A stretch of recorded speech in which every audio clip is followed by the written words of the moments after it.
দর্শক আসসালামু আলাইকুম। দর্শক, আপনারা জানেন যে সারা বাংলাদেশে কিন্তু আসলে 5-7 দিন ধরে বৌরি আবহাওয়ার কারণে সারা দেশে কিন্তু আসলে বৃষ্টি হচ্ছে হালকা হালকা করে। অনেক সময় বেশি হচ্ছে বা অনেক সময় হালকা হালকা বৃষ্টি হচ্ছে, কিন্তু কন্টিনিউ কিন্তু সারা দেশে কিন্তু আসলে বৃষ্টি হয়ে যাচ্ছে।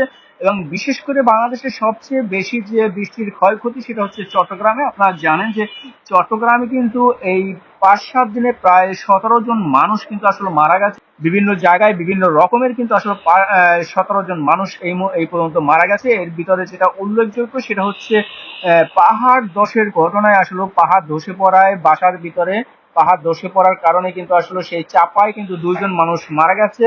এবং উকিয়া ক্যাম্পে একটি মাদ্রাসার উপরে পাহাড় ধসে কিন্তু আসলে 7 জন মানুষ মারা গেছে, 7 জন ছাত্র মারা গেছে। এবং এছাড়া কিন্তু চট্টগ্রামে আরো বিভিন্ন জায়গায় বিভিন্ন রকমের কিন্তু আসলে মানুষ বিভিন্ন রাস্তায় বা গাছ পড়ে বিভিন্ন রকমের কিন্তু আসলে মানুষ মারা গেছে এই পর্যন্ত এই 7 দিনে আমরা যেটা জানতে পারছি। এবং এছাড়া কিন্তু আসলে সারা দেশেই আসলে অনেক ক্ষয়ক্ষতি হয়েছে। এবং বিশেষ করে যারা কর্মজীবী চাকরি করে তাদের কিন্তু আসলে অনেক সমস্যা হচ্ছে। এবং বাইরে যারা ব্যবসা বাণিজ্য করে, বাইরে যারা বিভিন্ন কাজে বের হয় বা কাজ করে, বাইরে যারা সবসময় কাজে নিয়োজিত থাকে, তাদের কিন্তু আসলে ভোগান্তির ভিতরে পড়তে হচ্ছে। এছাড়া কিন্তু এই 7 দিন ধরে কিন্তু তেমন একটা রৌদ্র নেই, রৌদের কোনো দেখা নেই, সূর্যের কোনো দেখা নেই। তো কন্টিনিউ কিন্তু বৃষ্টি পড়ে যাচ্ছে, যার কারণে কিন্তু রৌদ্র বা সূর্যের কোনো দেখা নেই এই বৌরি আবহাওয়ার কারণে।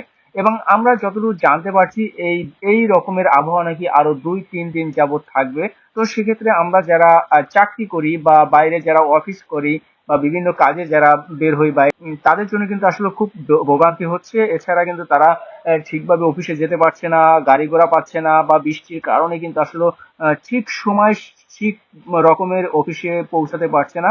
তো সারা দেশেই কিন্তু আসলে এই বৃষ্টির প্রভাব কিন্তু আসলে পড়ে গেছে অলরেডি। এবং এই বৃষ্টির প্রভাব কিন্তু শুধু সম্পূর্ণভাবেই মানে একটা বিধ্বস্ত অবস্থা হয়ে গেছে সারা দেশে।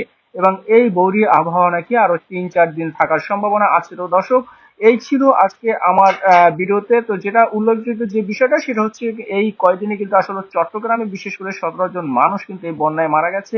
এবং চট্টগ্রামে কিন্তু অনেক পানি হয়েছে, পানিতে অনেক জায়গা তলিয়ে গেছে, অনেক রাস্তাঘাট ঘর বাড়ি কিন্তু আসলে তলিয়ে গেছে। সেটা আসলে আপনারা সোশ্যাল মিডিয়ায় যারা থাকেন বা দেখেন তারা অবশ্যই দেখতে পাচ্ছেন। এবং অনেকে কিন্তু সাহায্য করার জন্য চট্টগ্রামে যাচ্ছে। রাজধানী থেকে বিভিন্ন পর্যায়ে বিভিন্ন সংগঠন কিন্তু আসলে আসলে ত্রাণ বা সাহায্য নিয়ে তারা কিন্তু আসলে চট্টগ্রামের উদ্দেশ্যে অনেকে যাচ্ছে। তো দর্শক, এই ছিল আজকে আমার ভিডিওতে বন্যা নিয়ে এবং সারা দেশের অবস্থা আসলে কি সেই বিষয় নিয়ে। তো এই ছিল আজকে আমার ভিডিওতে। আমার ভিডিও যদি ভালো লাগে অবশ্যই আমার ভিডিও সবাই লাইক কমেন্ট শেয়ার করে আমার সাথে থাকবেন। ধন্যবাদ। দেখা হবে পরবর্তী কোনো ভিডিওতে। আল্লাহ হাফেজ, আসসালামু আলাইকুম।